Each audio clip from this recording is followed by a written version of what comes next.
तुम्ही बहुतेक वेळेला असा जिरा सरबत पिला असेल. किती गोड असतो की नाही, यामध्ये ना भरपूर साखर असते आणि जिरा आहे की नाही हेच कळतच नाही. कारण एवढं काही टाकलेलं असतं ना, तर जिराचा स्वाद काही लागतच नाही. म्हणून म्हटलं चला घरीच असा सरबत बनवूया. त्यासाठी मी काय केलं, रात्रीचं 1 कप जिरा पाण्यामध्ये भिजत घातला. सकाळी काय केलं, गॅसवरती एक पातेलं ठेवलं गरम करायला. त्यामध्ये जिऱ्याचं पाणी घालून घेतलं.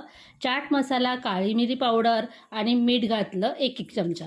आणि खडीसाखर बारीक केली 1 कप त्यामध्ये घालून घेतली आणि हे जिऱ्याचं पाणी अर्ध होईपर्यंत उकळून घेतलं आणि एका गाळणीने एका पातेल्यामध्ये गाळून घेतलं. आता हा उरलेला जिरा फेकून नाही द्यायचा बरं का, असाच ठेवायचा. त्याची पावडर करायची आणि मसाल्यामध्ये वापरायची.